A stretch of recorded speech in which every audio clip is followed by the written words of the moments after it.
with in the context in trying to do these multi-layers.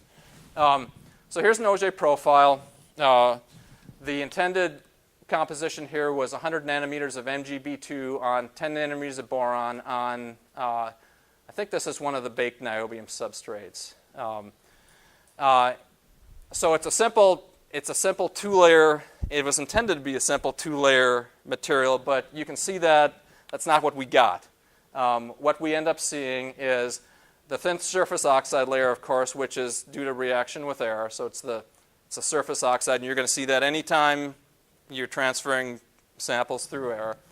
The thicker MgB2 layer, and actually this is just displayed in intensity, but the stoichiometry for the greater bulk of the MgB2 layer for most of these is actually quite close to what we want, and that's again one of the reasons that these materials show pretty good TC. Then we see sort of several layers of, we see a layer of mixed MgB oxide here. The magenta trace here is the oxygen. So if you sort of watch that, you can sort of try to understand what's going on. Then we have a different type of Mg boron oxide. And then there's an MgO inner layer between this whole structure and the niobium. So there's this complex film structure that's developed, obviously due to the deposition conditions in this particular sample.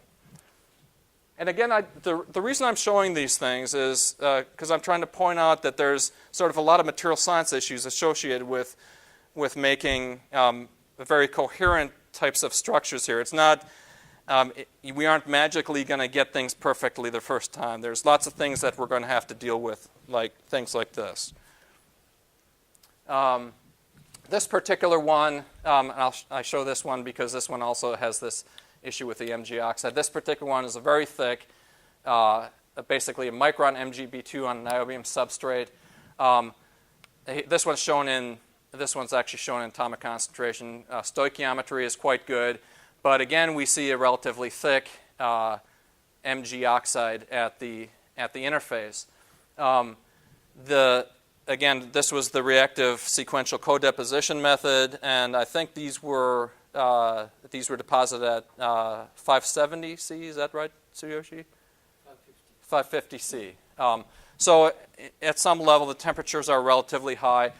As best we can figure, this oxygen that is reacted with the depositing magnesium to form the MgO is coming from the niobium substrate. And actually, I take that back. I believe that the last spectrum and this one are actually is actually the case for niobium that has not been vacuum baked. So it's possible that there might be excessive oxygen at that niobium surface when you start the deposition that's reacting with the magnesium. So this is an example of using the principal component analysis to separate the Mg that's part of the MgB2, which is the green trace, from the Mg that's part of the MgO, which is the blue trace. The magenta here is the oxygen concentration. This is the niobium. This is the boron. All right, let's launch into multi-layers here just for a second, or just for the rest of the talk. I think we've got multi-layers now. So 200 nanometer, the intended was 200 nanometers of MgB2 on 300 nanometers of alumina that was deposited through an ALD method on a niobium substrate. Oh, this one is not. Oh, this was the IBAD one. Okay, all right. So this is the IBAD. This is the IBAD process of ALD. The MgB2 film looks good. Again, the stoichiometry is close to what we want. Layer of MgO at the interface. Again, we see we see the MgO again at the interface. Here's the Mg signal comes up, and the oxygen also shows a small peak at the interface. It's fairly thin. So obviously there's again some reaction between the MgB2 and the oxygen, or the magnesium depositing and the oxygen that started off as part of the alumina. There also seems to be some problem here with the alumina interface with the niobium. It's broadened. I'm not exactly sure what's going on there in this particular case. This one's actually the ALD alumina. So this one intended was 50 nanometers of MgB2 on 10 nanometers of ALD alumina on niobium. If we sort of step through this, what we find is that there's again a surface of magnesium oxide, and this is one of the cases now where this surface is completely depleted of boron, and we don't understand this. It's sort of interesting behavior. If you look at bulk MgB2 made, say, by a powder process, for example, you don't see this behavior. We also did not see this behavior for the same deposition method for the thicker films. So the best guess is that the atmospheric exposure is depleting the surface of boron, or completely oxidizing the magnesium at the surface and depleting the surface layer of boron. It doesn't happen on the other materials, and the nearest we can figure out is that it's some poor stoichiometry or incomplete stoichiometry, the MgB2, that's causing that to happen. MgB2 layer that has some gradation in stoichiometry as you go down. Once again, we see this buried MgO layer right here. That obviously was not intended. And then there's the 10 nanometer, approximately 10 nanometer of aluminum oxide. And from the if you extract sputter depths from the profile, it's pretty close to what you might expect for 10 nanometer. And then there's the niobium substrate signal. Oxygen in this film is pretty low. It's about 2%, but it is real. We went through it and inspected. It's not noise in the associated with the sputter depth profile.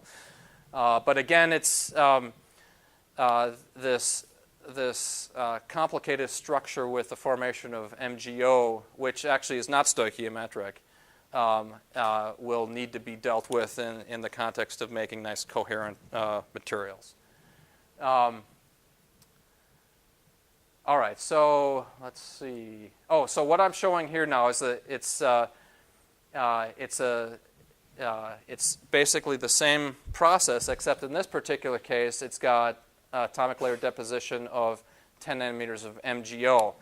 And what we see is, again, this surface layer, the atmospheric reaction surface layer that's fully depleted in boron, the MgB2 layer, and then we see a combination of the reacted Mg to form the MgO material plus the ALD alumina MgO.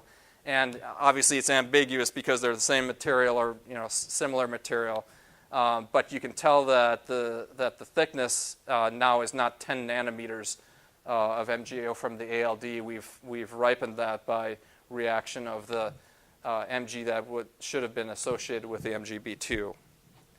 The third one that we've done in this context is again, 50 nanometers of MgB2 on top of yttrium oxide, 10 nanometers of ALD yttrium oxide. And this one actually, I believe, showed the best behavior.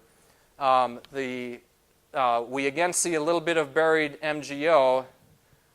There's the ALD yttrium oxide. There's the MgB2. Once again, a depleted a surface layer, atmospheric reaction surface layer that's fully depleted in boron. But this one actually, I believe, showed the best behavior in the context of TC. And I'm not sure if they tried to measure HC1 on this, and we believe that to be the case because of the three ALD oxides that we talked about, the alumina, the MgO, and the yttria. The alumina and the MgO are expected to be amorphous, whereas the yttria is crystalline. So in that context, it may be a little bit more stable to oxygen diffusion into the depositing film. So there's actually those three compared, and I won't cover those again because we've sort of just talked about them. The last sample that I'm going to talk about is now a multilayer film, analysis of a multilayer film, and this one has a surface cap of boron. Now this was done by Kagoshima University with the dual E-beam source, so they can basically in situ. It doesn't need to for the previous ones. Thomas Prolier at Argonne did the ALD, and then it got shipped to California for the MgB2 deposition. So there's some relatively long time periods associated with the sample being out in atmosphere. Although it is protected, I think, it is protected at some level because there's issues with MgB2 reacting and degrading with atmospheric exposure. We actually store when we get these samples, we actually store these in a vacuum desiccator because moisture wants to react with MgB2, and if you leave it for a long time, it'll obviously degrade the performance. So this particular one was done. All the layers were done in situ. So it's a cap layer, a last cap layer of boron, 10 nanometers of boron surface, and then there's times 4 multilayers of MgB2 and boron. So this is nominally what the structure should look like. Cap layer of 10 nanometers of boron plus these double layers of MgB2, 50 nanometer, and boron 10 nanometer. Again, this is a baked niobium substrate.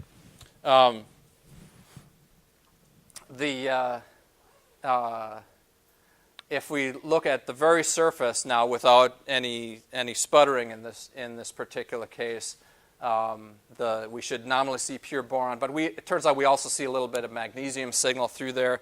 And it's unclear whether that's incomplete coverage. At the moment, it's unclear whether that's incomplete coverage or whether it's actually not 10 nanometers and we're actually seeing through it a little bit and seeing the underlying MgB2. But if we go through and do the profile, again, note that this is displayed in atomic concentration. We can see all the layers, and in fact, the interface with the niobium is fairly sharp. There's a little bit of oxygen there. But it's not like it's not like what we've seen in the past with formation of an MgO layer. Of course, the last layer before the niobium is boron in this particular case. But the stoichiometry here is not good, and we believe there's also intermixing in the layers. Nominally, if you look, these particular. So this is this trace here, the cyan, which is, I think, really difficult to see. The cyan is the magnesium concentration. The magenta is the boron. The stoichiometry is not correct, and it actually gets worse as we sort of go deeper. Some of this may have to do with intermixing from the profiling, from the sputter profiling, but I believe that there's also intermixing during the deposition.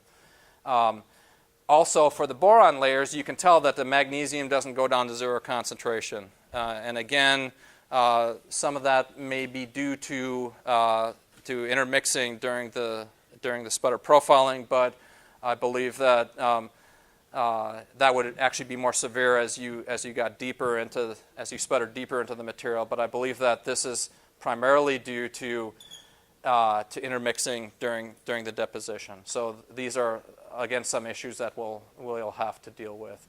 The layers are also a little bit different thicknesses than expected.